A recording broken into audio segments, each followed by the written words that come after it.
പ്രിയമുള്ളവരെ, വയനാട്ടിലെ ജനങ്ങൾക്കൊപ്പം ഇനിയും നമുക്ക് നിൽക്കേണ്ടി വരും. നമുക്കറിയാം, കേരളം കണ്ട ഏറ്റവും വലിയ ദുരന്തത്തിനാണ് വയനാട് ചൂരൽമലയിൽ ഉണ്ടായിട്ടുള്ളത്.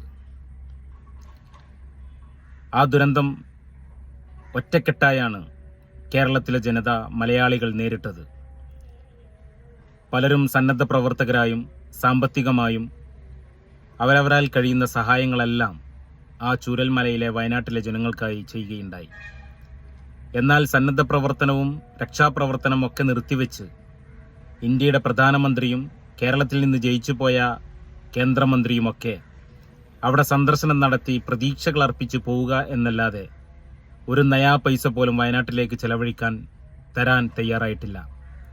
മാത്രവുമല്ല, ഇതൊരു ദുരന്തമായി പ്രഖ്യാപിക്കാൻ കഴിയില്ല എന്നാണ് കേന്ദ്ര സർക്കാരും BJP നേതാക്കന്മാരും പ്രഖ്യാപിക്കുന്നത്. നമ്മൾ വയനാടിന് സഹായിച്ചതുപോലെ, വയനാടിനൊപ്പം നിന്നതുപോലെ വയനാട്ടിലെ ഈ ജനങ്ങൾക്കായി കേന്ദ്ര സർക്കാരിനെതിരെ നടക്കുന്ന സമരത്തിൽ ഒറ്റക്കെട്ടായി തോളോട് തോൾ ചേർന്ന് നമുക്ക് നിൽക്കേണ്ടതുണ്ട്. ഇടതുപക്ഷ ജനാധിപത്യ മുന്നണിയുടെ നേതൃത്വത്തിൽ നാളെ കേരളത്തിലെ രാജ്ഭവന്റെ മുമ്പിലും എല്ലാ ജില്ലാ കേന്ദ്രങ്ങളുടെ മുമ്പിലും സമരം നടത്തുകയാണ്. ആ സമരത്തിൽ വയനാടിനായി നമുക്കെല്ലാം കണ്ണികളാവാം, ഒത്തുചേരാം, പങ്കാളികളാവാം. അഭിവാദ്യങ്ങൾ.